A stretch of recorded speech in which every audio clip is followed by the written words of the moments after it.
Hello, gremlins! Today I'm drawing 3 more characters based on cool mushrooms, and sharing facts about those mushrooms as I go. The first mushroom I'll be using as inspiration today is the Morel, which, as I found out recently, is actually a genus of many mushroom species, up to 70, which all look similar. I didn't pick a specific species of Morel for this design, using the genus as a whole as my inspiration. The Morel genus is also known as the Morkeller, which is how it is referred to in websites I used for research. Morels are edible and part of a lot of gourmet cuisine. As always, I advise you to please be careful, don't eat random mushrooms you find, and be aware that morels have non-edible lookalikes which grow in the same areas.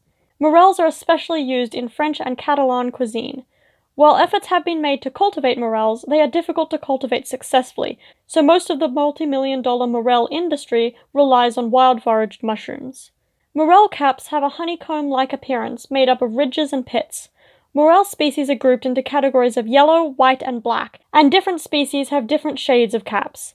Most morels appear brownish, but different shades of brown. Some species of morels form symbiotic relationships with trees. Yellow morels often grow under deciduous trees, while black morels tend to grow in coniferous forests.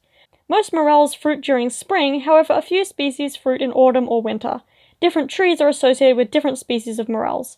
Some trees commonly associated with morels in Europe and the Mediterranean are fir, pine, poplar, elm, oak, alder, olive, apple, and ash. In North America, trees include the pine, fir, larch, cottonwood, and sycamore. Some morel species grow best in forests that have just been burned, so morel hunters often flock to forests that have recently suffered wildfires to harvest these mushrooms. For this drawing, I decided to take the fact that morels are very expensive and used in luxury foods to draw a character that appears wealthy and sophisticated. I gave her a long tan coat over slacks and a fitted cream sweater. I also gave her a designer belt. From what I've learned by watching fashion and aesthetic videos online, luxury clothing is often simple, sophisticated, and high quality, which is what I hoped to depict. The morel mushroom is brown in color, which helps with that sophisticated look. I focused more on the luxury aspect of the morel than its physical appearance for this drawing. I didn't use the pattern of the morel ridges anywhere in the image besides the mushroom cap itself. I just used the colors of the morel for the clothing. I think this worked better than using the pattern would have. It makes the morel hat stand out and keeps the outfit simple and not overwhelming. The skin of this character is also slightly inspired by the morel cap design. I gave this character the skin condition vitiligo, where patches of skin have no melanin. I think vitiligo is really pretty, and I've been wanting to draw it for a while, so this was a good chance. The patterned skin stands out among the simple, plain clothing, rather than making the image too busy like it might have if the clothing was also patterned. I've noticed that as this mushroom series has been going, I've been moving further away from more fantasy clothing and more into modern styles, the only fairy elements remaining being the mushroom hats and wings of my characters. This isn't necessarily a good or bad thing, but I'd be interested to hear if you prefer my current versions of mushroom characters or prefer my older drawings with more whimsical looks. The second mushroom I'll be using as character inspiration is one I learned about recently, the Barbie Pagoda fungus, also known as the Podicipirla miranda. The Barbie Pagoda is bright pink in color, from which it gets the name. Other than its color, its most interesting feature is its tiered structure. Podicipirla fungi are the only known fungi with this structure. The Barbie Pagoda specifically can be up to 10 centimeters in height, with 3 to 4 caps all sprouting from a single central stem. The tops of those caps are smooth in texture, with a corrugated or folded underside. Barbie Pagoda fungi are only found in New Caledonia, a group of islands between Australia and New Zealand. They grow in soil, often near oak gum trees. The mushroom was only discovered and classified in the early 2010s, and not much else is known about it. I had a lot of fun with the design for this character. I knew as soon as I chose to make a character inspired by the Barbie Pagoda that they would have to have a tiered skirt or dress, to replicate the tiered appearance of the fungus. This character has 2 tiered elements in their design, their long skirt and their 3-tiered Barbie Pagoda hat. I think these 2 elements really complement each other.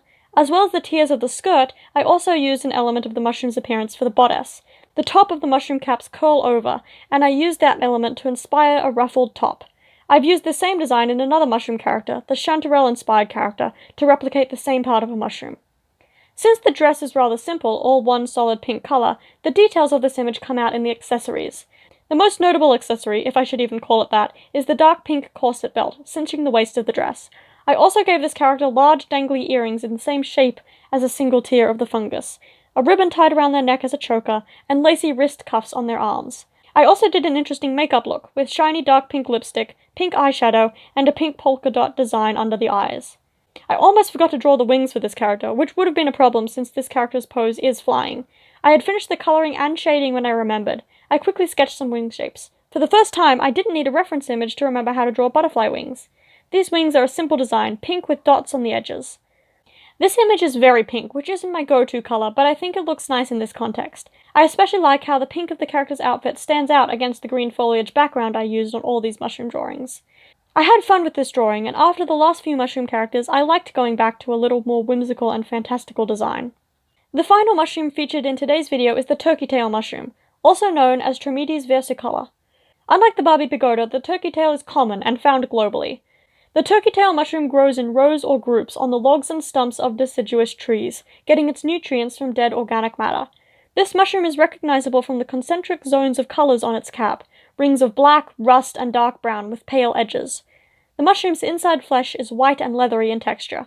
Rather than gills on its underside like many mushrooms, the turkey tail mushroom has pores, from which its spores come. A chemical extracted from the turkey tail mushroom has been studied as a cancer treatment, although results remain inconclusive. The same chemical is sold as a dietary supplement in some countries, which helps immune systems. Turkey tail mushrooms are technically edible, but not necessarily good, with a very leathery texture. Turkey tail mushrooms can also be used for a natural dye. Different dye methods can produce colors ranging from light yellow to dark brown. The character based on the turkey tail mushroom is the first masculine character I've drawn in this series. I gave him a cape with a mantle on his shoulders, patterned like the fungus he's based on. The cape and mantle have pale edging and wide stripes of rusty and dark brown. Under the mantle, this character is dressed in a simple waistcoat, pants, and tall boots with folded-down pale lining.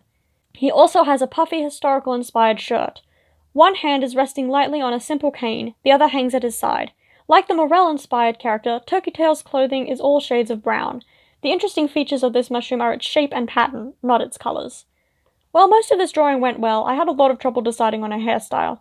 During the sketching phase, I tried out several styles, both short and long, before landing on a jaw-length cut inspired by the men in The Lord of the Rings. Unfortunately, I don't think I drew this look well, and it just kind of looks messy and choppy. While I like elements of this drawing, especially the cape and boots, I think it's the weakest of the three in this video. Unfortunately, it seems I have a habit of having one weak drawing per mushroom video. When I chose the turkey tail as the inspiration, I didn't have an idea for a character already in mind, and when I started the drawing, all I knew I wanted to draw was the cape. I think my lack of forethought shows. I don't hate this drawing, but I don't think it stands out among my other mushroom characters. Here are all three mushroom characters from today's drawing. Let me know if you have a favorite, and if you know any mushrooms I should use in future videos from this series. If you like my content, please consider subscribing. Happy holidays if you celebrate this time of year, and I'll see you all soon. Until then, bye!